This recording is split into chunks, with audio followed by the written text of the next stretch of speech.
Hello folks, Phil Gallagher of ThrabenU here for another Legacy video. This is actually going to be part of a video series sponsored by Sean K, who wanted to go and see kind of the range of prison decks that exist across various formats. So Sean has donated for a series of 5 prison videos, kind of each deck featuring a different color or format, and we're going to be starting with red today. Now, about a week ago, maybe 2 weeks for you all, I played a mono red moon Stompy deck list that was very low to the ground, used aggressive threats like Legion Warboss and Goblin Rabblemaster. This is a completely different deck, despite sharing most of the same shell. Now, I'm going to talk about what's here, and then I'm going to talk about what's not here. So essentially, this is a slightly different deck in that we are running Blood Sun as a lock piece rather than Blood Moon. And very specifically, what this does in this deck list is it causes City of Traders to lose the ability that causes it to be sacrificed, meaning that you actually create a more stable mana base when you cast a Blood Sun. Now, a Blood Moon often does that as well because it turns your Ancient Tombs into mountains and it turns your Shatterskull the Hammer passes into mountains as well. And both of those cards essentially function to shut off Wasteland, which is really strong when you want to cast more expensive things. Now, unlike the previous build I played, which was like very much like murder, murder, death, murder, this build is going and trying to control the game via planeswalkers after sticking the initial lock pieces. So Chandra represents mana and card advantage. Karn represents a hate piece as well as a relatively robust tutor board, probably the most important one to this build being Ensnaring Bridge.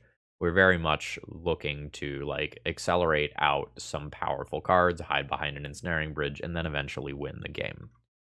And in a lot of these prisony builds, Jokulhaups is being played as a curve topper. This destroys all artifacts, creatures, and lands, but notably absent from that list are enchantments and planeswalkers. So the idea is stick a planeswalker, curve it out into Jokulhaups, and then kind of nuke the board, maybe keeping your Blood Sun in the process. Now, something that Sean wanted to see was main deck Chandra Awaken Inferno, and I'm not going to do that, and I'm going to explain why. I recently played the Black-Red Nethervoid deck list, and that deck list was all in on mana acceleration. And in that shell, Chandra Awaken Inferno makes sense, because when you can play that as a turn 1 or a turn 2 play, it's really strong. But I think given the way that Legacy has changed in maybe the past year and a half or 2 years, I don't think Chandra Awaken Inferno makes very much sense as a main deck card. I think Chandra Heart of Fire makes more sense. And let's go into why. I'm going to actually pull this out so I can get the entire thing on screen here. So Chandra Awakens Inferno's plus ability is supposed to be cumulative damage that is supposed to be unbeatable for these blue decks, right? Deals 1, then 2, then 3, and even if they take the Planeswalker off the board, those emblems still exist. And for a long time, this card was like the unbeatable threat that you play versus control. But I actually think it's quite beatable now. Because of the presence of cards like Uro that give incidental life gain to these blue decks, I don't think it actually makes a lot of sense to play Chandra Awaken Inferno in your main deck. It's kind of poor as a sweeper, and it's not as good at finishing versus control. I still want access to this card in the 75, and I'm still going to play the 2 that Sean wants to see. I just think they don't belong in the deck for game 1. They will very frequently be boarded in. But here's the thing. Your dream in this sort of controlling deck list, this prisony deck list, is to curve big Planeswalker into Jokulhaups. You know what does not curve into Jokulhaups? Chandra Awaken Inferno, unfortunately. And Chandra Heart of Fire has the upside of actually tutoring for the Jokulhaups with the -9 ability, which is something that I missed the first time that I played this deck list. Yeah, I think that's about all that I have to say about this here. Why don't we go ahead and jump into oh, okay, I'm a liar. All right. Sorry, Deck Tech, you get 30 more seconds. I have seen some people playing Den of the Bugbear in their mono red prison deck lists. And by that, I mean the builds that look like this. I think this is exceptionally bad because you want your end game lands to enter the battlefield untapped. This is a much better card when like you are topping out at 3, but we are not topping out at 3. Once you have 4, 5, and 6 drops in the equation, I don't think this card makes a lot of sense. All right. Anyway, I hope you'll enjoy. If you're new here, please consider subscribing. If you like what you see, if you're a regular, throw me a like. Let's battle. Okay. 1 mana, not gonna do it here. This is absolutely a mulligan. Yeah, this hand is gonna be a keep. I've got a really tough choice. Like, I probably need to keep this Bone Crusher Giant to put under Chromox so that I can either turn 1 Transfer or turn 1 Ensnaring Bridge, and I have to make that decision right the fuck now. I think this is going to be one of those times where I do a quick searcherino on the opponent and see if they are known for a particular archetype. 0 results for my opponent. Wait, hold on. Typo. We still got hope. We still got hope. Gordikai. Legacy. In March of 2019 with kind of loam-looking deck. I'm going to assume your tendencies don't change much, and I'm going to go ahead and throw away the Trinosphere. All right, Snow-Covered Island. What a fool I was. More seriously, like my rationale for keeping the Ensnaring Bridge over the Trinosphere here is that this is a less replaceable effect. I like that. I like that a lot. Yeah, let's go. Let's go ahead and do that immediately. To shut off fetch lands. Oh, nice. So this is going to be kind of the dream, assuming we can get another mana source in 2 turns. Just mana source, Ensnaring Bridge, into mana source, Chandra. Now, my opponent can be playing a combo deck, and everything can be moot. Oh! Yeah, anyway, so Blood Sun's good. I have so little information to operate on here. Pyroblast is probably good. Chandra Awakened Inferno is either very good or very bad with no in-between.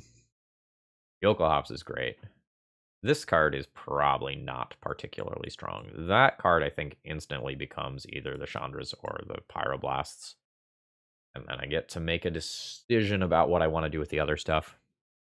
If my opponent's a blue-white control deck, I don't know. I don't know why my opponent concedes in that spot. Like, it's a pain in the ass. But I have no clock, no pressure. Let's go Bone Crushers out. It's possible I regret that for not being able to pressure Planeswalkers super well, but my opponent is probably not too creature heavy.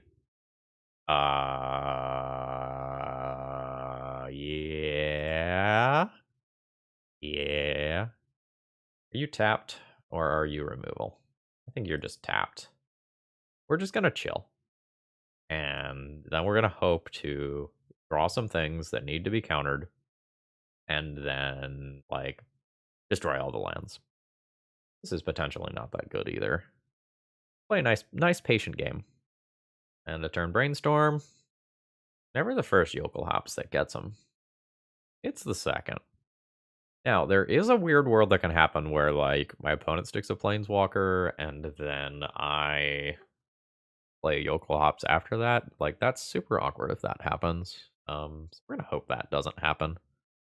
Okay. I would like to cast this card this turn. I think slightly awkwardly, I cast it off of double Spirit Guide. I think I do that. It's possible I 3-for-1 myself, but, like, given that I have double Jokulhaups in hand, I would really like to just, like, hit another natural land drop. Alright. We're just gonna plus for damage here. And this thing's CMC is high enough that it doesn't just get eaten by a Hull Breacher attack or a Prismatic Ending. It's a little weird to me that my opponent didn't Brainstorm in response to Chandra there. What does that mean? Does that mean Council's Judgment is a thing that's in their hand, maybe? And that's a little weird. No shuffle off the Brainstorm, also kind of weird. Early concession last game was also kind of weird. So, like, I've potentially misevaluated what archetype my opponent is. Uh-huh. I just don't understand, right? Like, that's playing a Noble Hierarch into an onboard removal spell. I don't understand. +2, nuke Noble Hierarch, play a city, play a bridge, pass the turn. We can Jokulhaups next turn if I would like to. I am not sure that I would like to, but it's a thing I can do. Oh? So opponent is on some wild shit. Okay. So like a walking ballista combo deck, potentially. I think next turn is my Jokulhaups turn. Okay, food chain is the answer. I just save this. I'm fine with letting my planeswalker get attacked and deal 2 damage to you. I can lose to food chain this turn, unfortunately. Maybe that was a reason to attempt Jokulhaups, but like it's kind of bad versus the counterspell. Alright, I take 3 off my planeswalker. Opponent has a Sylvan Library. Oh, that's very good. 1, 2, 3, 4, 5, 6 with 1 red floating. Yeah, that's very good. Let's play that land. Float the mana. Jokulhaups. Got Pyroblast up for a response. A opponent should potentially sack Ranger Captain in response to that. I'm just going to let Brainstorm happen. All right, we happening? Ooh, okay. Yeah, if this is a Force of Will now, it's very awkward for me. Nope. 2 damage to you. And with this Planeswalker in play, I think we're pretty much golden. Oh, wow. I guess, okay, no Noble Hierarch there or anything. Plussing in both directions is pretty good. But I think given that my opponent has a Sylvan Library, I'm just gonna go for the throat here. Like this, once I plus 1 more time, my opponent just like can't go deeper with Library. Yep, we'll just continue to plus this way. Like opponent's Sylvan Library is very good here. Boom. And there are still worlds where I can lose. I think I'm 100% to win if I draw a red land and just kind of have a Pyroblast backup, but like plussing the Chandra the other way requires discarding my hand. Manipulate Fate is fine. This fetch land is now off. Just by the way. Oh yeah, fantastic. So let's play that. Pay the life. Plus 2 damage. That land is off. And I have Pyroblast or something wild here. Yeah, that's a concession and a quick win for the old Jokulhaups deck. Oh, wait, did I yell Jokulhaups when I cast Jokulhaups? I might not have. If so, that was a misplay. Okay, I'm on the play here. I have 1, 2, 3, 4, 5, 6, 7 possible mana. I have Jokulhaups. Basically, any non-creature spell, like a Planeswalker or something, is good. But, this hand does an awful lot of nothing for many turns. I think on the play here, I'm going to go ahead and mulligan and try to find something a little different than this one. This is a lot of self-damage. I'm 100% leading on Chalice of the Void, and like 90% to cast Karn the following turn. We'll be getting rid of this land because it does damage to ourselves, and we have double Ancient Tomb already. Just kind of a quick note if you're not super familiar with Prison, Chalice of the Void is a really strong turn 1 play in Legacy, but now there's more cards like Prismatic Ending that just go and answer it. Yeah, we'll go Mountain into Blood Sun after this to protect future lands from Wasteland. Alright, we are playing against Delver. Do I want Blood Sun to be dazeable? Honestly, I really don't. I'm gonna take a turn off here. And this potentially also lets me cast Karn around days. Note, that is not a misplay. That is them intentionally putting a card in graveyard for Murktide Regent. Which is something that will be a little tough to beat, because that card is bullshit. Yep, alright. Opponent knows what's up. I might need to cast a Karn now and grab this Ensnaring Bridge, but I get like multiple Karns to try. So let's get rid of Wasteland Possibility first. Oh, nice. This is disgusting. Like, legitimately disgusting, because if my opponent just goes all in to play a Murktide Regent, I just bounce it. Yep. That's fine. Okay, I don't need to play this. I have 3 fucking Karns. Like, minus this. Yes. Land? Just getting land is pretty damn good here. Actually, Tormod's Crypt is probably just better. Cast Tormod's Crypt. Go to my opponent's upkeep.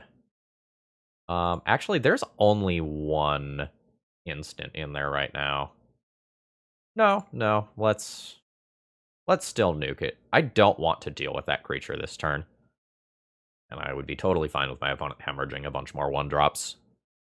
Next turn, I'll probably just play land and Blood Sun and just work on stabilizing my mana here. I mean by making a land drop and drawing a new card, not, like, I don't want to kill myself with Ancient Tomb. Okay, sure. That is all good with me. Bone Crusher Giant is cool. Just have more Karn coming. I'm not really in a rush here. Just like dump Ensnaring Bridge into play as quickly as possible, especially given my hand size. I think I am going to pay 2 life for this here, though. With the intention of casting Stomp. So much Karn. With the intention of casting Stomp on a Brazen Borrower, if that's something that my opponent does. Nope. I am also just fine stomping their face. Okay, yeah, you can absolutely make a land drop. I don't particularly care about that. Let's get let's get a card hanging out in exile. Chromox is not exactly bad. Okay, opponent is just done with me. This is a game that I was very likely to win. The game was not over. Like drawing triple Karn there is just super awkward. All right, let's figure out what we're doing versus Delver. I don't have too many cards to board. Basically, my strategy versus Delver is all my cards are just a bitch. Make them deal with them eventually. So these are great versus Murktides. These are great versus non-Murktides, and Blood Moon is fringe playable, but I'm probably not interested in that effect. I'm way more interested in Blood Sun. I think I need my Blood Suns here to protect myself from Wasteland since I'm trying to get to this curve topping shit. I'm not actually super interested in Karns. I'm interested in Ensnaring Bridge, but not Karn. I think that means boarding all 4 of those out. I'm also not, like, super interested in Trinisphere on the draw. Trinisphere makes, like, my Chrome Mox and sometimes some other things a little bit worse. Let's see what we can do here. I can board in an additional land and then most of these cards. Pyroblasts are 100%. Ensnaring Bridge is 100%. I probably Sorcerer Spyglass for Wasteland, even. And then I can do some other amount of this shit. If I'm boarding out 4 Karns, I'm a little threat light. This is uncounterable as its plus. It's bad against Wasteland as its minus. I think I need both of those. A Chalice? Go down a Chalice here, despite the fact that, like, Chalice just, like, very clearly won me that game. Like, there's Meltdowns to contend with now. Meltdown is a reason not to play Sorceress Spyglass. Try something like this. Ooh, buddy. Game's very bad versus Meltdown. Pretty good versus a Murktide. Pretty bad versus Wasteland. One of these Chrome Moxen is probably a dead card. Probably. Let's mulligan that. This is a hard nope here. Now we're just trying to find something that has some land stability. This qualifies. Ensnaring Bridge is the best card in this hand. Bone Crusher Giant misses out on actually removing the relevant card a lot of times. I think this Planeswalker goes... I think I keep as much mana as possible. I think even at the cost of the Bone Crusher Giant here, the Bone Crusher Giant just misses removing Dragon Rage Channeler some portion of the time here, which I really don't like. I'm totally happy with a Bone Crusher Giant in my hand on a 6 or 7, but I don't think I'm happy with that on a 5. Alright, not happy with that. I do not want to be wastelanded, however, I also am relatively mana heavy at this point. So we definitely don't want to just like end up in a situation where I just have too many land drops in play and then I can't empty stuff from my hand. Like, I very much do not want to keep drawing lands. Okay, cool. Didn't get wastelanded. Potentially safe from a 3/3 Dragon Rage Channeler now. Is awkward, but like a Ponder could have made that not the case. Let's play Ensnaring Bridge around Daze. That card is super important. Play Mountain here. There's some worlds where I play Shatterskull Smashing as a removal spell next turn. Okay, no end of turn Brainstorm or anything, which makes sense. Oh, wow, okay. Dragon Rage Channeler, not air quotes flipping. Okay, that's fine, that's occurring. That probably gets played here into Daze. The bridge is the gem. Also, I expect this card to get countered, which is why I'm not playing City of Traders before someone asks in the comments. Oh, neat, my bait spell resolved. Fuck, no, stop drawing the lands. Like, I know I want lands in this matchup, but not quite like this. Alright. So, this is going to be the sorcery. Opponent can hit like a bobble or something to hit me for 3 this turn. I actively want this to become larger. Well, you know, like, kind of. Okay. Sure. Why did that enter untapped? Mystic Sanctuary enters the battlefield tapped unless you control 3 or more other islands. My opponent controlled 2 other islands. Okay. It does say other, right? 3 or more other islands. Okay, well, still a 1/1. I'll take 1. That's cool. Do I use that while that's an X1? That gets a bonus land out of my hand. I think I do. Instant is already in my opponent's graveyard, so that's fine. Take some extra damage here to try to get rid of this. But this is 100% a bait spell for a counter spell. Okay. Bait unsuccessful. Opponent still has 6 cards in hand. I've got an Ensnaring Bridge that'll be pretty good. Although my opponent hasn't been making that many plays and hasn't been countering my stuff, so like... Oh, fuck, it's my fucking Blood Sun, folks. It's my Blood Sun. I figured it out. Cards are symmetrical. Okay. Cool. I don't really want to pay life to do this turn. The sooner I get that card in play, the better. But let's wait a turn here and just do this. I think that causes my opponent to tap 4 mana on their turn in a lot of worlds. Or, you know, Force of Negation now maybe is possible. Yeah, that's fine. I don't want this getting countered as of right now. I don't know, the bridge is really good. Like, maybe I wait as long as possible to cast the bridge. Would I plus this for damage immediately? Probably, and then do the discard thing next turn? I think so. We're not getting hardcast Force of Will, and we're not getting Dazed here. Not crazy that opponent has another Force of Negation. Although not crazy that they would have like a Hydroblast. That is pretty inbred right now. Alright, Force Pitching Daze. Cool. Alright. So, scared of a Murktide Regent right now. I don't know, I have a shit ton of mana and a Shatterskull Smashing. Maybe it's okay. Okay. You've got a 3/3. I'll remove that. Like, that's fine. We can play that nice patient game. 1, 2, 3, 4, 5, 6, 7, 8. I think I'm okay having another one of these in play for some Planeswalker-based reasons. I deal 3 damage to that. Alright, there we go. Okay. Force pitching days. Yeah, so opponent had an absolute fistful of counterspells. And just junked a flooded strand as well. Dragon Rage Channeler is pretty good here at improving the quality of my opponent's cantrips. They're looking for Murktide's EIs and more threats right now, I think. Actually, more counterspells are pretty good, too. Ooh, Murktide. Alright, need a relevant draw right now.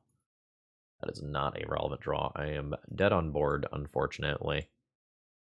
Just kind of looking at everything we drew here. That's 1, 2, 3, 4, 5, 6, 7, 8, 9, 10, 11 lands. I only drew 2 true spells that game. Or 3, Blood Sun. That's a rough ratio. Okay. Do I want to approach anything differently when I'm on the play? Bone Giant's a little better on the play. Chandra Awakened Inferno is a little better on the play. Fiery Confluence is a little better on the play. My entire deck's a little better on the play, honestly. I still think I like Blood Suns for protecting me from Wastelands here because I'm a bigger build. If I were playing like a lower to the ground build, I'd board these out here, I think. I think I want these.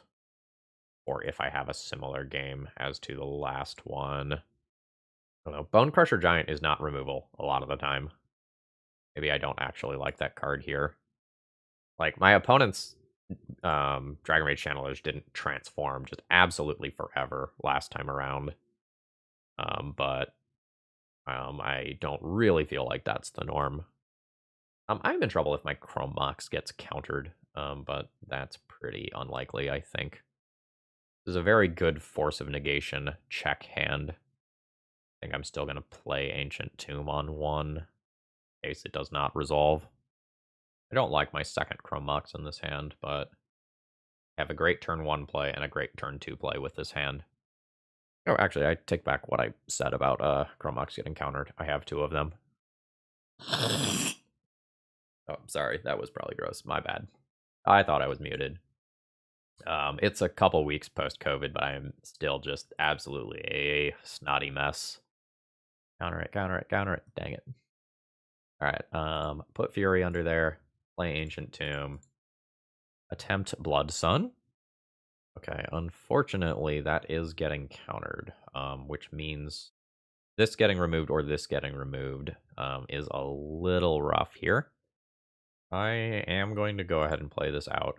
This is not dazable currently, which is kind of a big deal. Okay, opponent doesn't have any more counter spells. Or at least not any that were castable that turn.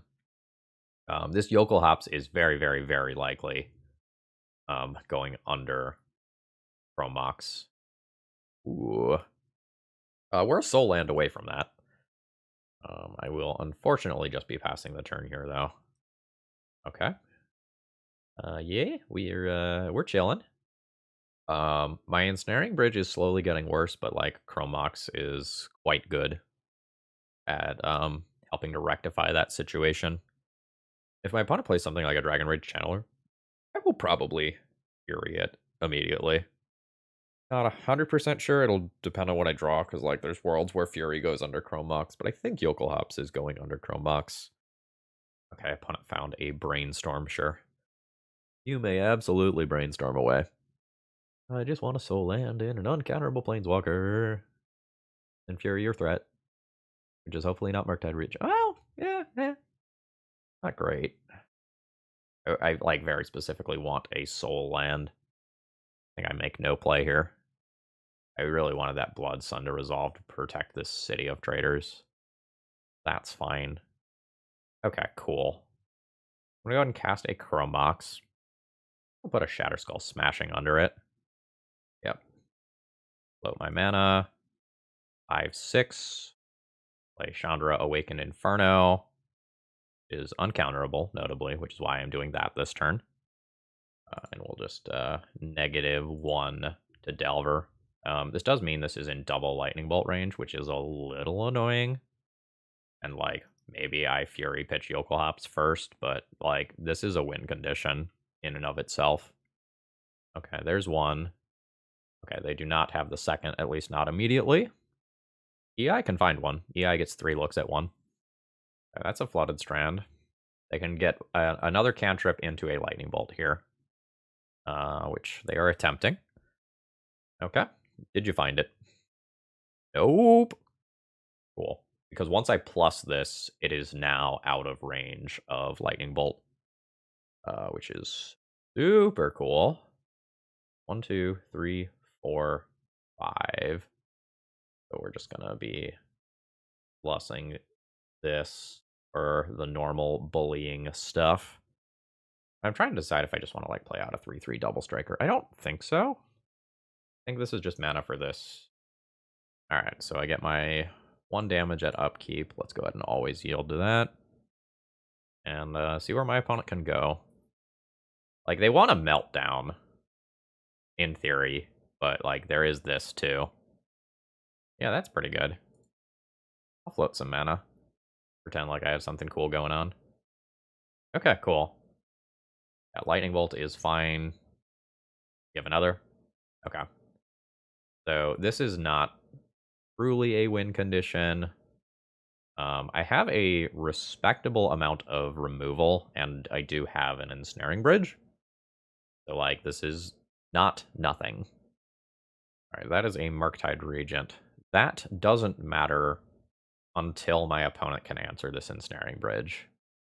Okay, we're really far away from that. I would like to cast Gone on that creature at some point. Not immediately, though.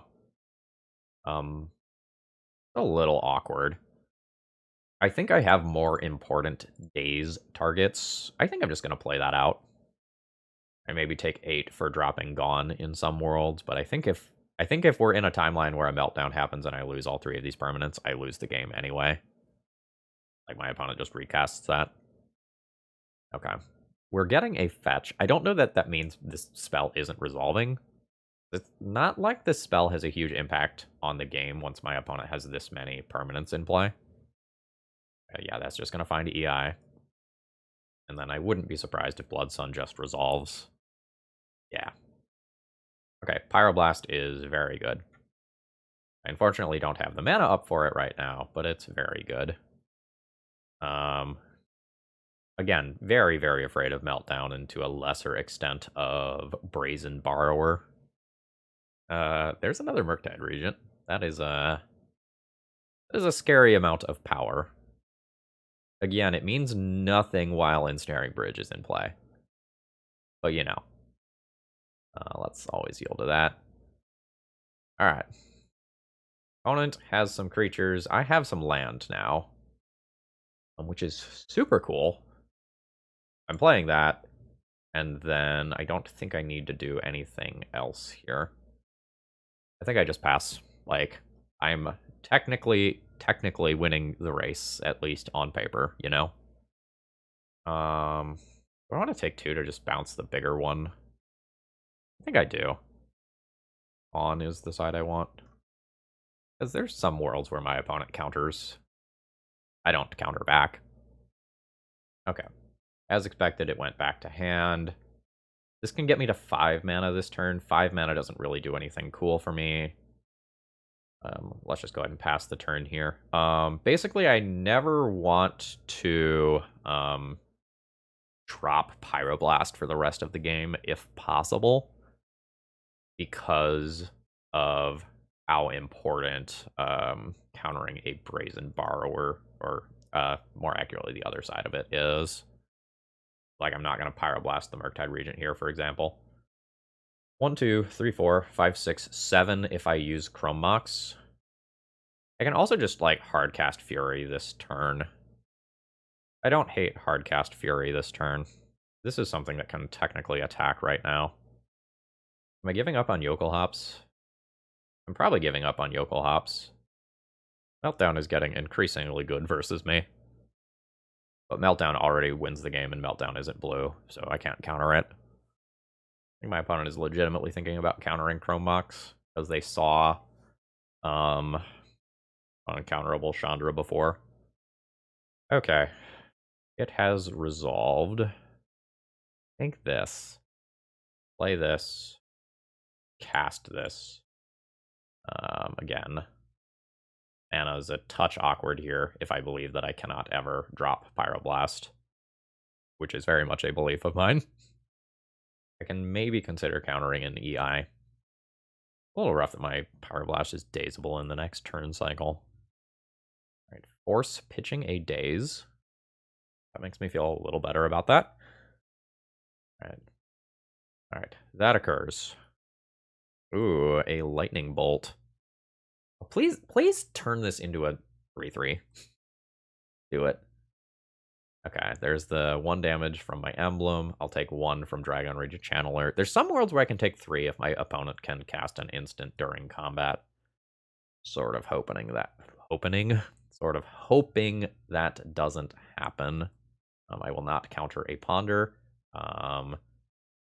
Maybe my opponent doesn't have Meltdown. If you have Meltdown, you cast Ponder pre-combat, right? Maybe miss 1 damage, but the upside is I'm literally dead to it. I think I'll cast a Ponder on an EI if my opponent casts one literally right here as their next spell. Just the Murktide, that's potentially fine. 1, 2, 3, 4, 5, 6, take 4, go to 4. 1. Yeah, that's fine. I would like to draw. Oh, I have plenty of good draws, actually.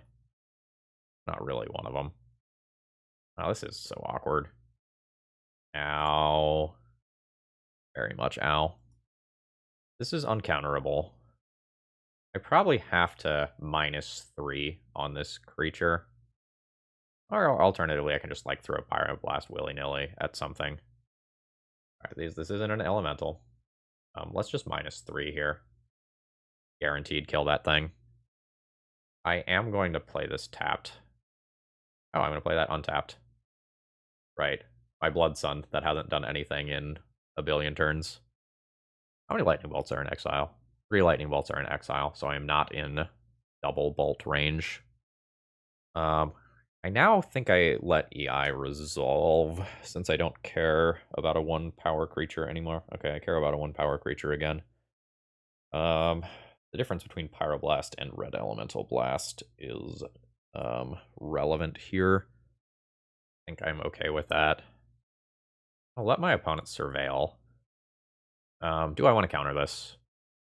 I can just counter it. I go Hellbent. I play whatever I play. I plus this here, probably. I'm not sure if this is correct. I'm going to go ahead and do it. Ooh, my opponent might fight over it. Like, the other thing is that, like, as long as my card is playable, I can potentially just, like, plus Chandra, end the game. Okay, that was good enough to get Force of Will, pitching Force of Negation. The Daze goes into the bin. Okay, opponent found a Ponder with that. I'd love to find another Blast. Alright. Mountain is not what I'm looking for. I'm going to play it. And I think I just go ahead and just +2 here. This is effectively going to shut off a fetch land for my opponent. Not nothing. Alright, that's a lot of selection. Definitely very scary. Something stayed on top there. I really wonder if it was correct to counter this. A lot of looks, a lot of cards. And I've bottomed out. Okay. If I plus, my opponent takes 3 damage. It's still a 2-turn clock. It just shuts off a fetch land. I think I just minus and kill both of these. That feels better to me. Then future cantrips don't get as much selection power. They just need to dodge for 1 turn. My opponent cannot play around anything here. Like, they are dead on their next upkeep no matter what, so I don't think it makes any sense to just bluff a blast. Pockets the Meltdown. Yep. I mean, it's what I knew was going to beat me. And it is what beat me. I did bottom out pretty hard there in terms of draws towards the tail end of the game. GG's. Okay, what are we doing with this hand? Just a turn 2 Karn hand that's kind of unexciting. I play turn 1 Bone Crusher Giant as some pressure off Ancient Tomb and this combination, and then do this, Lattice. Okay, it's more exciting than I thought it was. Opponent's taking a mulligan here. Alright. Romox. Imprint the Shatter Skull Smashing. Ancient Tomb, Bone Crusher, and we'll see what we're playing against. It is a Once Upon a Time deck. Ooh, we are playing against Painter. Get wrecked by Karn. Sorry, not sorry. Probably hold Bone Crusher Giant back. My land's imprint to Chromox now. Just. Oh. Whoa, my opponent pitched a Reb to get that out of the way? Reb's so good, though. Reb's so good, though. Straight up Karn plus here into Lattice is pretty good a lot of the time. It's a little awkward versus another Blast if I don't get a card here, though. Alright. There's a card. Can't play anything super relevant this turn. I can Karn minus get Lattice next turn and be good for a win. I can also just minus get Sorcerer Spyglass, and that's pretty good against Blast. But I think I just want to keep this thing's loyalty high. Like, this is a thing that I have to worry about. Alright.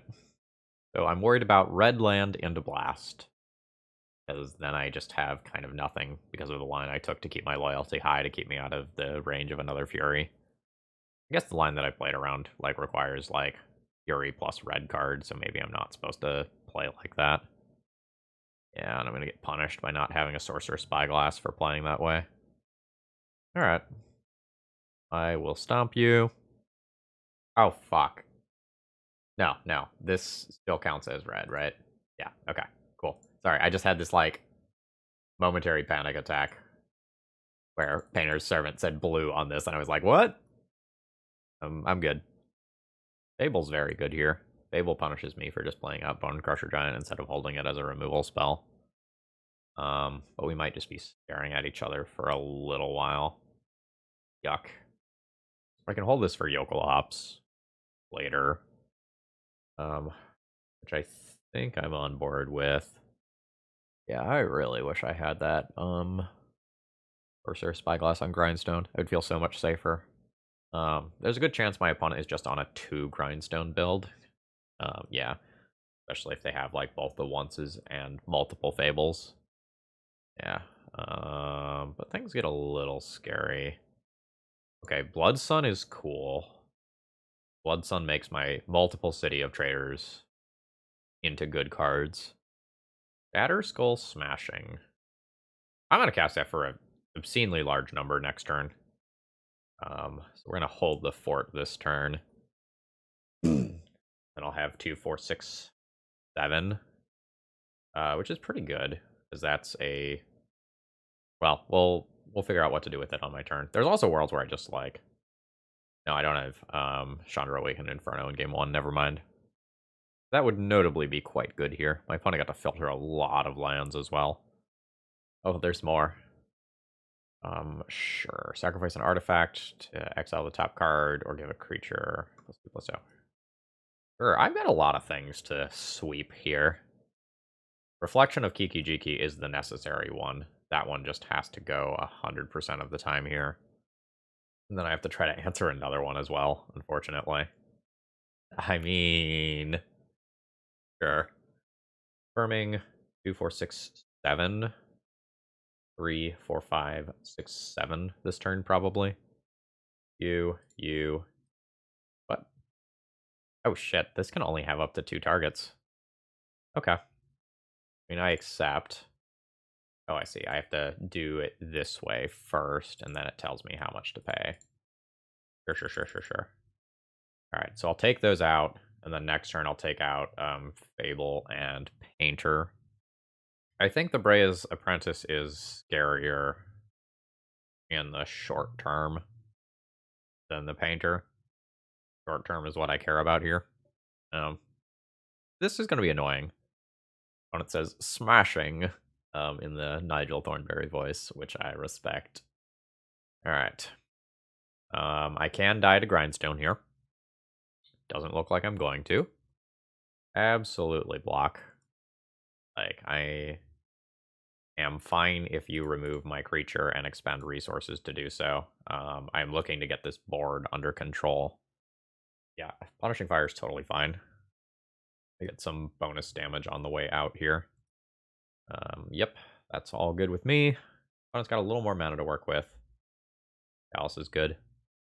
I think I'm interested in Batterskull for X equals 5, which is 7 mana. 2, 4, 7. So I can cast a Chalice of the Void as the bait spell here. This gets rid of a blast if necessary. Cast this on you, and I think you. 2, 3. 1, 2. Okay. Or 7 total mana. Now, my opponent still will have 3 power in play, and they're going to accumulate more treasures. But, this gives me a very good opportunity to just, like, top deck a Planeswalker or another relevant card here. Hopefully opponent doesn't have, like, more Fables. That would be a little rough here. I don't have a lot of time to draw an out here. That was almost certainly a misplay. Just thinking the Chalice wasn't relevant and then drawing that card for turn. Holy shit. Yes. There's a Karn. Yeah, opponent says, I need to stop reading text while playing. I don't have a Mycosynth Lattice win this turn. I, in theory, have one next turn. I think I will just grab a bridge here and hide behind that. The bridge is pretty damn safe with no active welder in play and a Chalice on 1. And then, ooh, Grove was something I didn't anticipate. Now I can't Lattice. Oh, holy shit. Destroys all of my opponent's permanents and leaves me with a Karn with 1 loyalty. How much extra mana? 2, 4, 5, 6, 7, 8, 9. Yeah, or alternatively, yeah, and then I can minus for an artifact land at some point. This is a little weird. I think I'm good with it. Alright, cast Jokulhaups. Jokulhaups! Okay, yeah, knew that was coming. Karn goes down to 1. Then everything gets nuked. Then I'll just go ahead and plus this with no legal targets. And then I just, like, plus this next turn, then get an artifact land. And then with 1 more mana source, I have liquid metal coating, and I just kind of permanently keep junking my opponent's lands. Okay, so my opponent played an Urza Saga, which loses all of its abilities due to Blood Sun being in play. And so it is instantly destroyed. Okay, good stuff. Very happy to win game 1 there. I basically want bonus removal spells versus my opponent. So I'm probably boarding in these 5 cards. Blood Moon's okay. Like, Blood Moon is good against Urza Saga, which is a major pain in the butt and a tutor for one of my opponent's things. I might end up playing that. It's a little awkward here because, like, my opponent's build isn't an all-in combo build. They're a mid-range deck that happens to have a Painter combo finish for when the games run long. I also might want to just board in Sorceress Spyglass, because Karn shuts off a lot of the combo stuff anyway. So I want Trinispheres out. I might board out Chalices even. Like, Chalice stops blasts, which is relevant. It stops Goblin Welders, which is relevant. But I have a lot of cards that I want to board in. I think I'm going to be more of a Planeswalker control deck than a prison deck this round. So that's this right now, and, like, Blood Moon versus Sorcerer Spyglass is kind of the thing that's on the table here. Blood Moon makes it harder to get to 6 mana Chandra. Sorcerer Spyglass is a really good tutor target. I don't know, like, I kind of just want that. I don't know what to cut, though. Like, I could cut 1 mana source, but I'm going a little bigger, so I don't think I want to cut a mana source. This hand is going to produce a turn 2 Karn. I will keep this. It can produce turn 2 Chandra instead if I need it to. Don't know how keen I am on doing that. Depends on what my opponent plays out. Like, I very much like that in that I can use Chandra for a persistent mana source then. Oh, man. Oh, the times to draw a Blood Moon. Opponent probably has Ancient Tomb in hand. I think I just lead on Mountain here. There's one very niche scenario where I don't want to lead on Mountain. Let's play Ancient Tomb. There's like a niche scenario where draw Chandra, Awaken Inferno, or something of that magnitude. No, I guess that would require 2 draws. Yeah, maybe that would... Yeah, okay. This is kind of what I was expecting here. I want to play this next turn. Yeah, so let's go ahead and throw Mox. I think imprinting this. Close. The second Chandra might be the pick. I'm going to go ahead and go with this, though. Let's go ahead and just go 4 mana here. Cuts off that, and whatever my opponent gets off Urza Saga. But my Karn is going to die, right? So this is 1, 2, 3, 4. Like, I can plus Karn and keep it alive. I think it's more valuable for me to just go and find... hate this. And go and find the Ensnaring Bridge for a more long-term game here. Then my opponent can make their token end of turn. Which is definitely scary. I guess there's also worlds where I can just get painted this turn. But, like, phases of mana are a little awkward for that. Oh, no, that's not true if my opponent has LED in their deck, actually. Alright, we're grinding. I legitimately don't know what this is going to get. Okay, they have Pithing Needled Future Karns. That's fine. Fuck me. Okay. I'm very glad that I have Ensnaring Bridge now. Holy shit.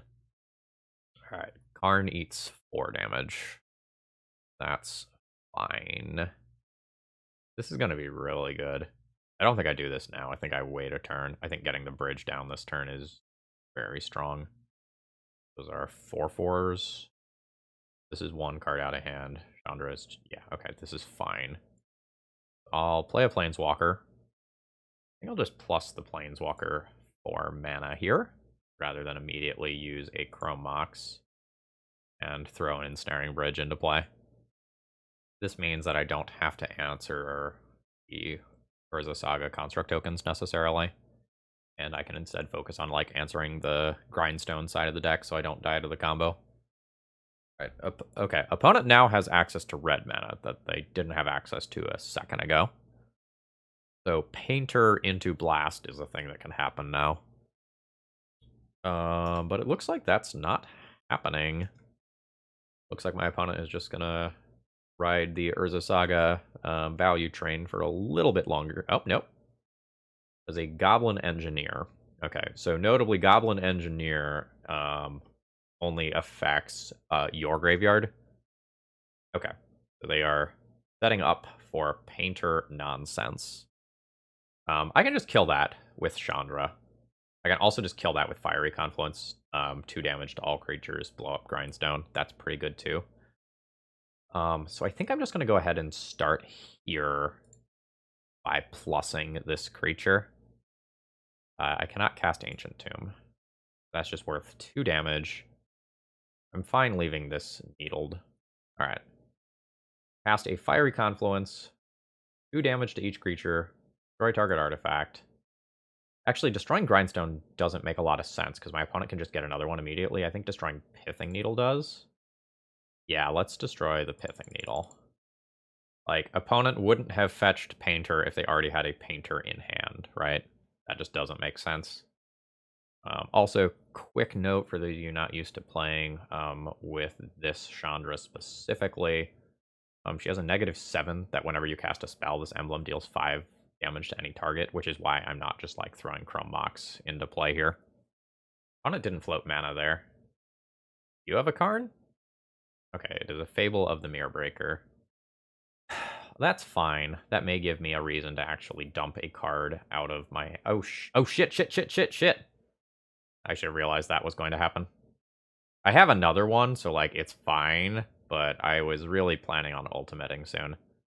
That was avoidable. Chrome Mox Imprint. Chrome Mox Imprint? Keep City, actually. Yes. This made my turn so much worse. I fucked that up. Alright. Shatter Skull Smashing is under there, and I'm doing that so that if I specifically hit like a Blood Moon type card, I can just immediately play that. See what we hit here. 1, 2, 3, 4. I cannot cast that. I'm fine with not playing out Spirit Guide and holding that for mana for some of the exact sort of scenarios that we're looking at right there. This is probably a very good loot. Opponent is looking for Painter. Like, one's in graveyard, but they can just like find one, activate Grindstone the following turn. Actually, they need to do it in one turn cycle because of this. Battle's fine. Not sure if you're supposed to play that out. Okay. There's a reason to. It's only 4 damage. So what's the follow-up? Okay, a Punishing Fire. Sure. Alright, now I'm a little naked. I've unlocked Karn as a potential good top deck. That's not good for me here. Because my opponent gets to keep the enchantment. And so they would keep a 2-2 to my empty board. 2, 4, 5, 6, yeah. Oh, this is awkward. I need to cast this. I need to cast this so that this can't attack, I think. Man, I fucked up my Fiery Confluence play, I think. Probably supposed to actually Chrome Mox. Got too focused on my ultimate, and then just didn't realize I was removing an artifact from the board. Like, the artifact plus the Lotus Petal was, like, not something that I had thought of. I kind of did some internal math and went, oh, they're getting another thing with Karn next turn. I'm good. Alright, opponent. Don't care about this right now. And I'm really hoping to not Jokulhaups. Or at least Jokulhaups when I am left in a better position. But I might just have to trade boards here. My opponent operates better from low mana amounts than I do. Blood Sun's super risky, though, because if I don't find something that answers a creature here, I think I'm in bad shape. I can't play this. And then Jokulhaups. So this is so much card advantage to give my opponent. Because like my opponent gets to do that twice in a turn cycle. It's possible I am supposed to play Blood Sun this turn, cantrip, and then do it next turn. But that like this scares me. Fuck it. Let's go. I didn't come here to not cast this sweet looking card. Alright. Let the game begin. Again. With a lot of cards in graveyard. Fuck. Onan is such a skilled magician. I am also a skilled magician. Let's go. This is very silly. Okay. I have a removal spell. I do believe I have more mana sources in my deck than my opponent. It's probably close, though. I don't know. Like, there's such a wide variation in how Painter decks can be built that I'm not super sure exactly how many like of everything my opponent is playing. This is a 2-2 win condition right here. That's what this is. I'm not going to hold that for a potential planeswalker. I'm just going to like use this as something that can attack my opponent. Like, and I can tempo bounce something if I need to. Battle from Mox is not a good draw previously. Or, sorry, currently. But, like, I've hit very well off the top of my deck. A lot of mana. Apes together strong or something. Alright. That's fine. That is occurring. I think I'm attacking in with Spirit Guide and trying to dead that. Actually, I can bounce it, right? I can just bounce that Ancient Tombs off, and then a chump is required. Or my opponent dies. Yeah. Double check myself. Gone. Yeah, I almost missed that line. Yeah, shutting off this Ancient Tomb here is absolute gas. Alright. Good stuff. City into play. My opponent can't tap Ancient Tomb without killing themselves. That's an Urza Saga that goes directly to the bin. And Blood Sun proves itself versus Urza Saga in a hell of a slog of a matchup. Hey folks, I hope you're enjoying the show. This nonsense is absolutely supported by the community, so thank you to all of you who have supported me via Patreon, via YouTube memberships, or by doing donation deck lists. It means a lot, and I get to cast Jokulhaups and all sorts of other ridiculous things. So thank you so much for that, and I hope you enjoy the rest of the video. This hand is going to be a keep. I am a little unsure as of right now whether or not I will Blood Sun on turn 1. Against Ponder, I absolutely will. If my opponent is playing a blue-white control deck, I want to shut off their fetches as soon as possible. And if they are playing a combo deck, I want... Oh. It is worth taking the damage here in case Blood Sun gets countered. It's just a disaster if this doesn't work out the way that I want it to. Anyway, if they're playing against a combo deck, I just need to do literally anything that can disrupt them. All right, we are playing against a control deck. I am very threat light here. I'm good at answering planeswalkers, but I was really hoping for the redraw there. That'll be good in a little while. That's fine. Maybe I should have played a tapped one of those. I don't know. I think these are spells right now. There is an upkeep fetch to clear the Ponder. Oh, okay. We are playing against Bant. Uro is historically a bit of a problem for these sorts of deck lists. I think I'm okay playing one of these tapped this turn. Not like to blah blah blah blah blah. I do not want to pay the life. Wouldn't be surprised to see like an end of turn Ice-Fang Coatl. Nope. Okay. Very afraid of my opponent just like resolving a planeswalker that makes my Jokulhaups bad. You know what? Came here to do one thing, and damn it, I'm gonna do it. Jokulhaups! Dick? Did I miss playing a land drop? No, I did not. My opponent did, though. Okay, cool. I might kill my opponent with a Spirit Guide. This is now a land.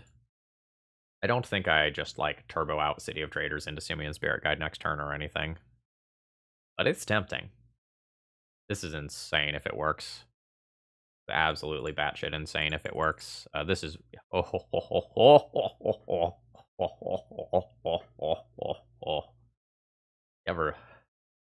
ever bully a man to death with a Simian Spirit Guide? That's my life, basically.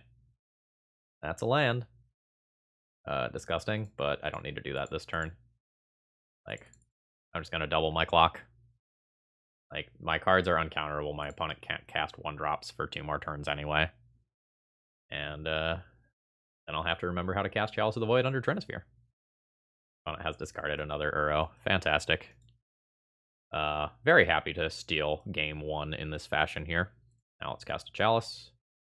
Okay, I think I remembered how to do it right the first time. Nice. Yeah, so I will be boarding in Chandra, Awaken Inferno this round, but like, we will... If I play that card, it's somewhat likely that we will see the tension between like that as a finisher and Uro.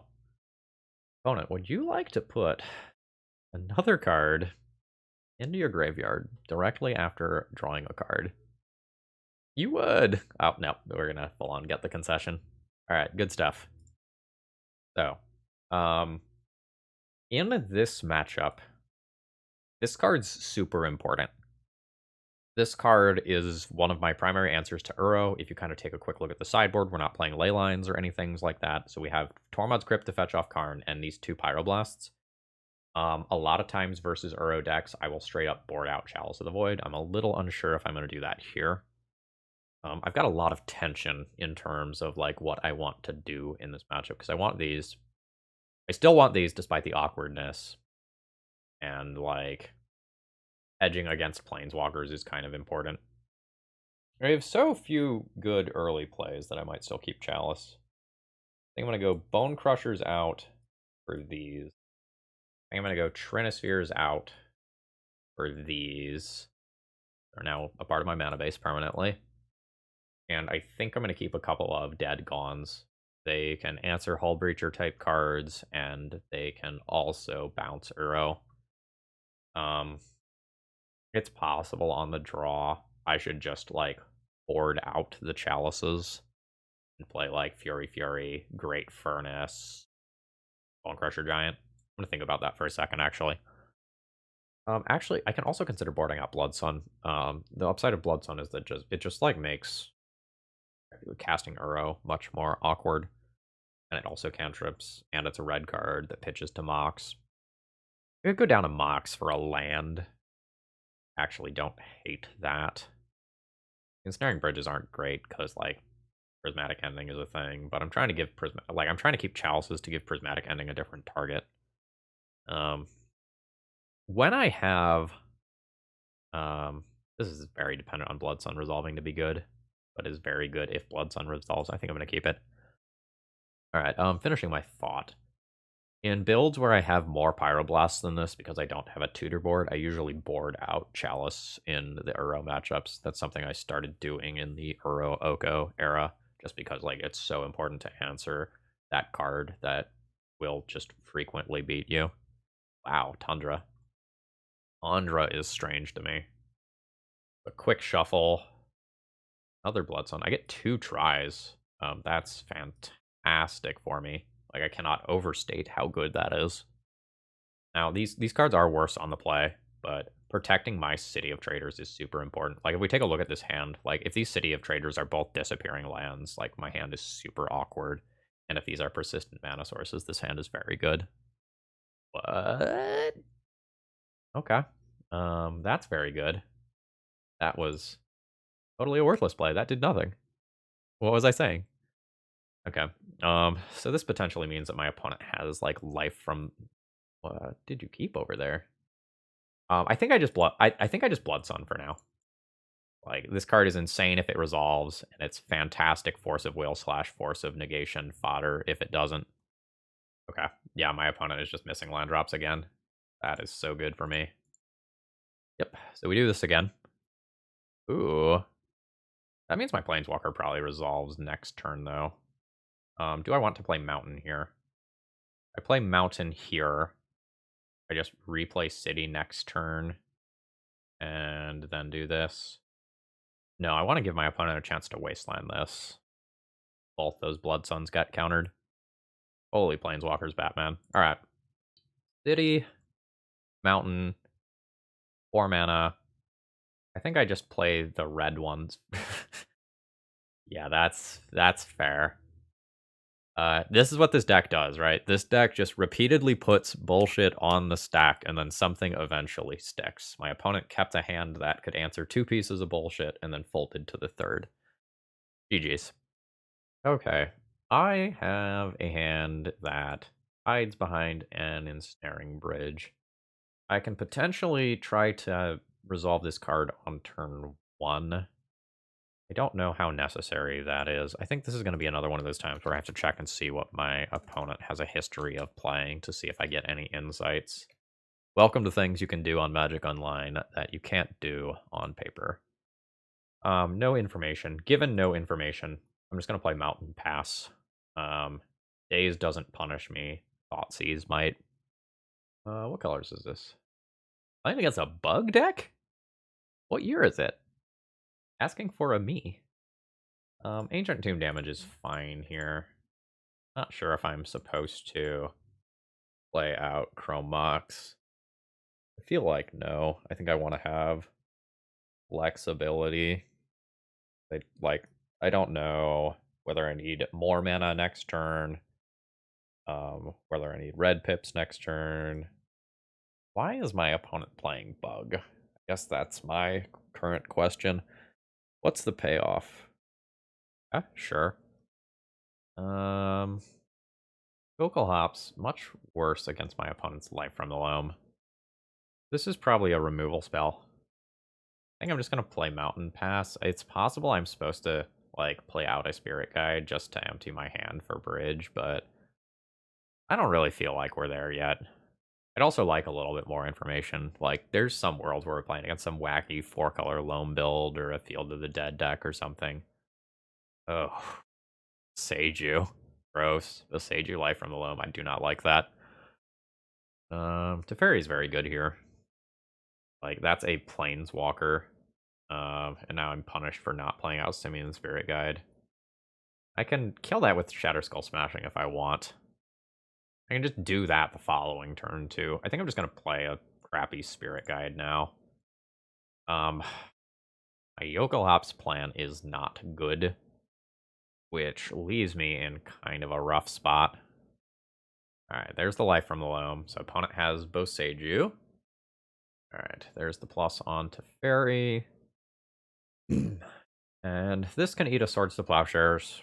Could eat a Chump Block. No, probably not from a Icefang Coatl.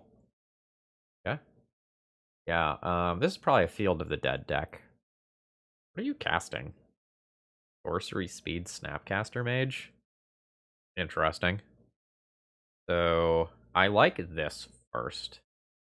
Let's attempt to dead that and kill Teferi. And if that doesn't work, I'll use the Shatter Skull Smashing. Like, this card scales up in a way that some of the other stuff in my hand doesn't. Let's attack a Teferi down there. And I think just hold from here. I guess I always have to play one more land in order to Jokulhaups. So I guess that's okay. It just seems... that Snapcaster play seems kind of weird to me. I don't know. Opponent, like, does have a decent number of lands just in hand. Like, that's a thing. Okay, they're casting an Endurance at sorcery speed. Not exiling. 1, 2, 1, 2, 3, 4. I don't really think I can play this card anytime soon. I have to, like, find a planeswalker first, I think. So I'm fine making more land drops, so I take less damage. Cast that for X is 4, which costs me 6 mana. If my opponent did this at instant speed, they play around that removal spell and also take my Simian Spirit Guide out of play. Okay, there's a Dredge. Loam is fine. Again, really can't Jokulhaups this opponent before I have a Planeswalker. It's just not viable. That card is scary. Lets my opponent make another land drop. I've got Ensnaring Bridge, so it can't attack, but, like, opponent has Boseiju, which answers that problem. Also means my Spirit Guide isn't really a threat. Life's bad. I'll attack for 2. Put my opponent to 15. And I'll go ahead and play this out, not really expecting it to be good. And hold City, I don't really have any reason to play that land out specifically since it disappears. Opponent has so many cards in hand. So this is going to be that Uro. Alright. There are worlds where my opponent, like, drops a Field of the Dead here or something, and I do have to just cast the Jokulhaups, but it's so bad to do that. A Brainstorm now. Are we going to see a fetch to clear? Are you going to wasteland me? Are you going to do both? Opponent has 7 lands in play right now, just for reference for Field of the Dead. Okay. They're just playing Life from the Loam, returning things to hand. That's fine. I mean, it's not really fine, though. Like, opponent has so much stuff they're just discarding. Got multiple loans. Oh. 2, 4. If Karn resolves, I basically win the game. I can immediately find Lattice and win. An opponent doesn't have 2 mana up. Opponent has a decent number of lands in hand. This is going to be a little weird. So bear with me here. I think we use Jokulhaups as bait. I think we use Jokulhaups as bait. 4, 8, 9, 10. Yeah. This is super weird. Okay, good. I got the Force of Negation. So now we go City of Traders, 4 mana, Karn. That has resolved. Next turn I go for Mycosynth Lattice. I think... fuck Boseiju. Not a lot I can do about Boseiju. I leave the Spirit Guide back to help with that. I go ahead and grab Tormod's Crypt, cast Tormod's Crypt, and kill both of those Life from the Loams right now. So, opponent has to spend 2 mana getting rid of Boseiju, and then also get rid of Spirit Guide.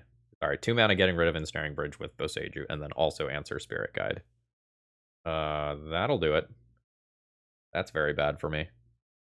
Okay, they have Prismatic Ending instead. I don't know why you would use Prismatic Ending instead of just the Boseiju that's in your hand.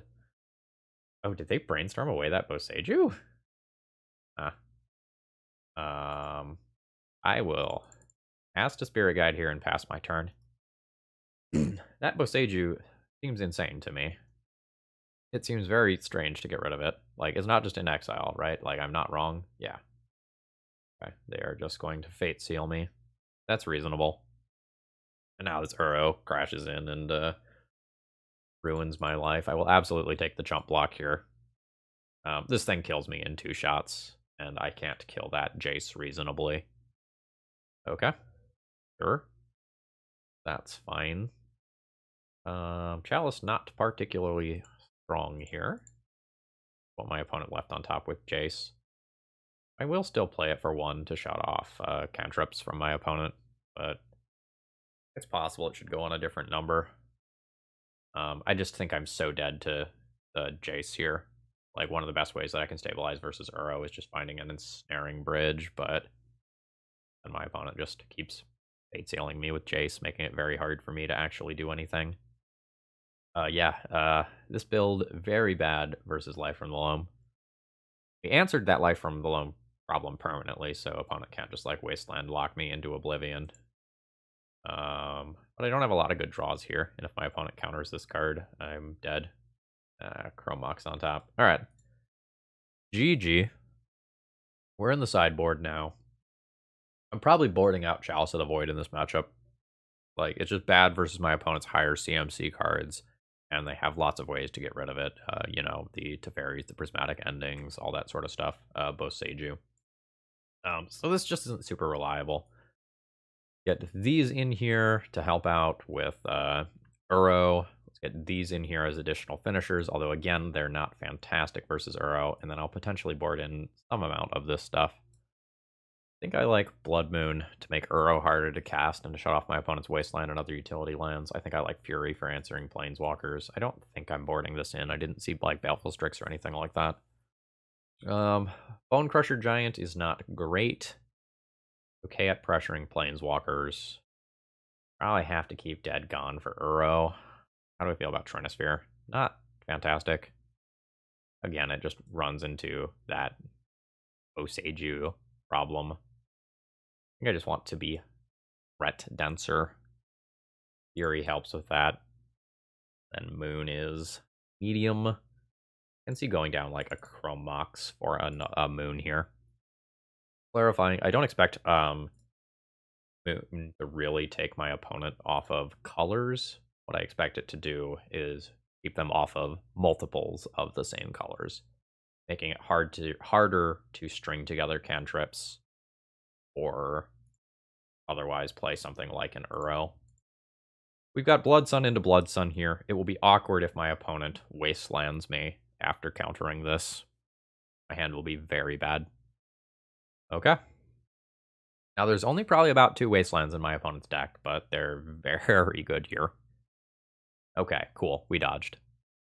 I would not like to play City this turn in case this doesn't resolve. Again, I usually believe it is worth the life to hedge around this card not resolving. Because, like, I need to be on 6 mana for some of my cards, and 5 and 4. And, like, Karn is better when you have more mana when you cast it. Alright, so obvious fetch is obvious. Okay. It has resolved. I've got another one, which I don't super want right now. No immediate cantrip from my opponent. Interesting.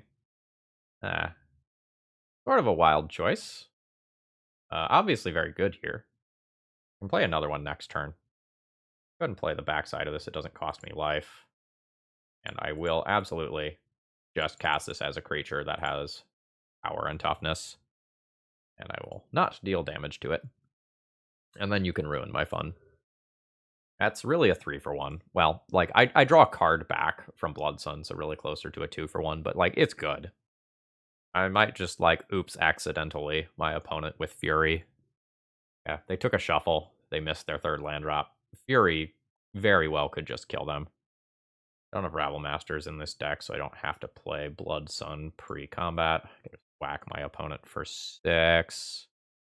Puts him to 13. I think I do play City here this time. Like, I have enough mana in play already to cast all of my highest costed things.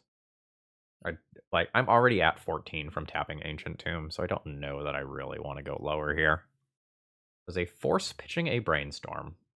So I am now running on fumes. So if my opponent has Swords to Plowshares specifically, they are in very good shape. But they missed their land drop last. Okay, they hit their land drop now. Endurance could trade with me in combat.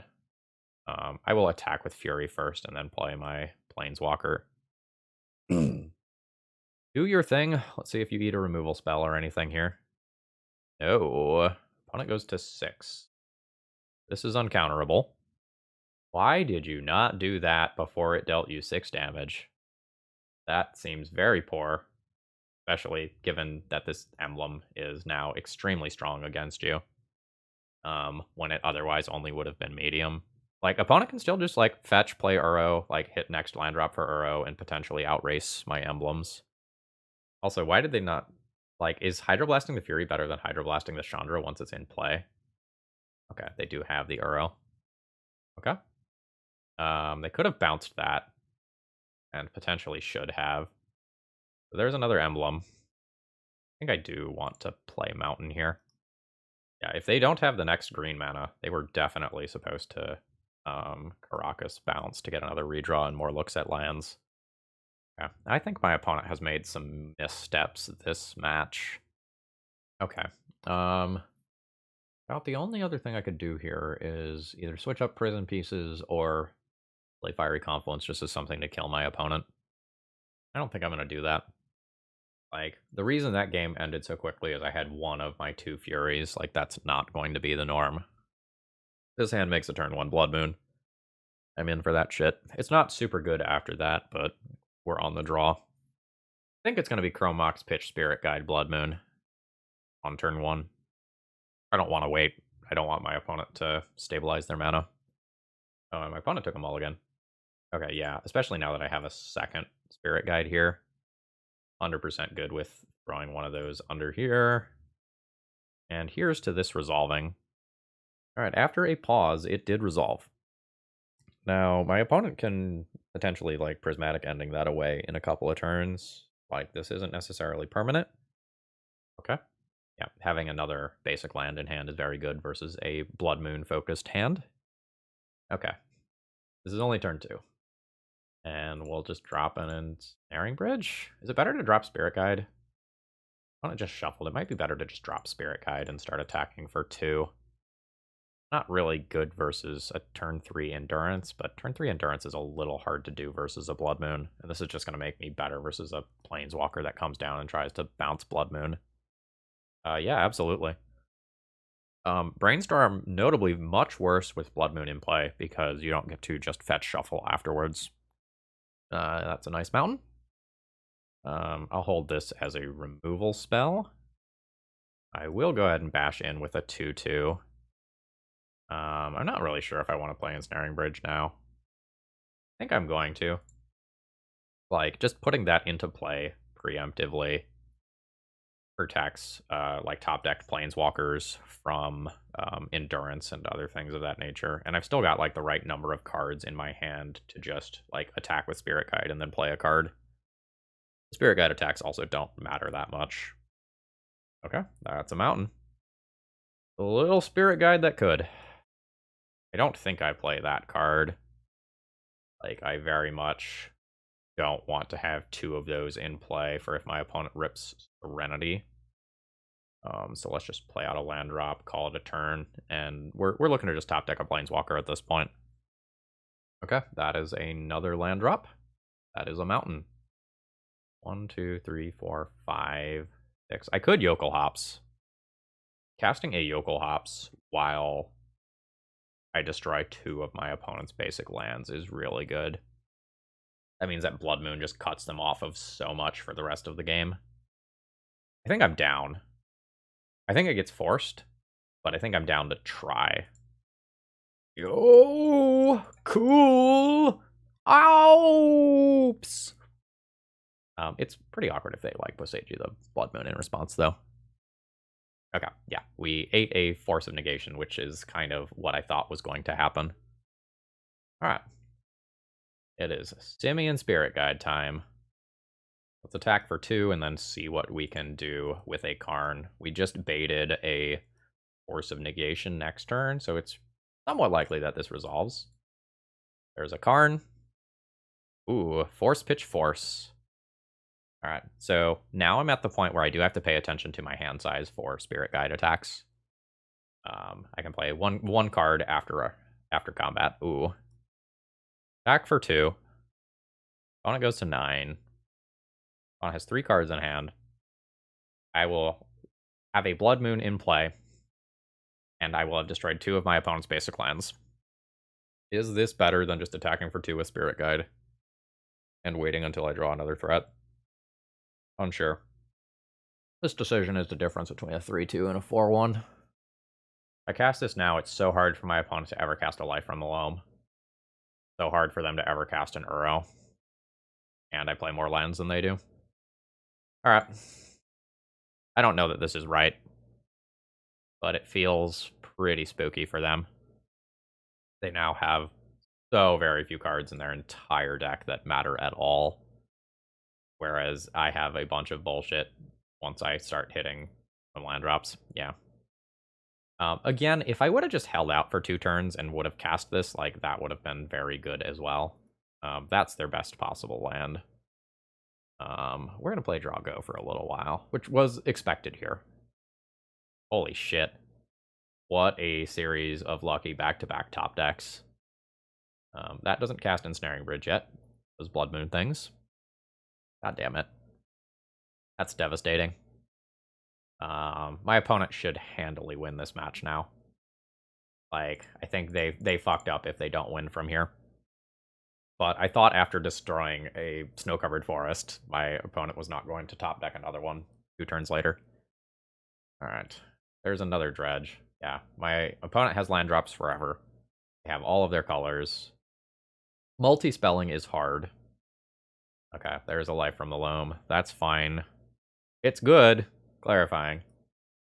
That's annoying. Actually, no, that's good for me. That's good for me. That's very good for me. Wow, my opponent might have lost the game for playing that Serenity. Because they turned my lands into better lands. My opponent needs an Uro right now. Right now. Oh, that's a punish. Sure. That's very strong. They also have Life from the Loam Wasteland. They play towards that. But they didn't. At least not immediately. Could mean they have something like Endurance. Okay, yep, had the read. Okay. There's a Field of the Dead and an Uro. Those things are bad news for me. Opponent dredges into Boseiju. I think I probably lose this one. I am not in a good position. Reb is nice. I'm just gonna let this thing attack me this turn. Not gonna just, like, play something to just, like... I'm not gonna waste the card here because, like, Chrome Mox targets are super valuable right now. Yeah, sure. Fine. Fury. Yeah. So this evokes and means that Endurance can't attack anymore. And let's deal 4 damage to that. I guess I grab an Uro when my opponent casts it. Just prevent the card. Okay, opponent's just chilling. That's a good draw if I draw a Soul Land. A very good draw, actually. They just go Soul Land this to potentially plus this. Alright. Field of the Dead is a problem. I have an Ensnaring Bridge. But I really have to waste card. Okay, cool. Opponent is giving me a Red Elemental Blast target. That's very good. Yikes. Our opponent has the Force and is not countering to protect that. That seems kind of crazy to me. Alright, we're stuck with cards in hand. I'm taking some damage in this turn cycle. I lost this one for playing the Jokulhaups. To be fair, I don't mind playing it. Like, I don't really regret the decision. I think it was a very tough decision. Like, I would have won because I had a Chandra Awakened Inferno on top of my library before my opponent had their next basic land. Alright. We got 6 power on board. I have to draw a relevant card next turn, or I am dead. It's actually tough for me not to be dead. I think it's possible, but it's very tough. What is this nonsense? Paradox Zone. That is irrelevant because of Ensnaring Bridge. Well, not irrelevant, but, like, if I have something that beats the zombies, it beats this token too. And unfortunately, I will have to concede there. And we end up with a 3-2 in the league. Overall thoughts on the deck list? Very fun. As we kind of saw throughout a couple of the rounds, Chandra Awakened Inferno is a bit of an awkward Magic card in Legacy today. Some of the incidental life gain from things like Uro and Solitude, Batterskull, stuff of that general nature, just makes it so that the +1 scaling damage a turn is not winning the game as frequently as it did when this card was first printed. And large singular threats like Murktide Regent that just threaten to kill you in 1 to 2 turns rather than threaten to kill you in 5 turns. Like, it's like night and day Magic here. Ultimately, I think this build and ones like it kind of fall into the territory of, like, this is very fun to do, and it's not that bad. Like, you will potentially end up with north of a 60% win rate pretty consistently playing it. The lower to the ground builds are probably ultimately better right now. Ensnaring Bridge isn't super reliable versus Delver anymore because of both Brazen Borrowers and Meltdowns, as we saw. But Jokulhaups, though, right? Still kind of torn on whether or not I made that decision correctly in the final round. Like, I'm ahead on board, but I have, like, some draws from my opponents that absolutely just cause my position to fall apart. Like, I can wait for the Planeswalker, but if I do, and then my opponent finds, like, Life from the Loam, I end up in bad shape. But, you know, c'est la vie. Can't just think about it forever. I didn't really do much with this card throughout this league. It has some cool things with this deck, like discarding your hand immediately, or Ensnaring Bridge based reasons, and like tutoring for the Jokulhaups. Conceptually, I still like that this curves into Jokulhaups, whereas Chandra Awakened Inferno doesn't. And our Furies out of the sideboard did very well. Anyway, folks, I hope you enjoyed. If you did, please click the like button on your way out. If you're new here and you made it this far, please consider subscribing for more sweet videos. If you end up wanting to mess around with this deck list, or you want to get one of your own decks on the channel, that information is available in the video description. Have a great rest of the day. See ya!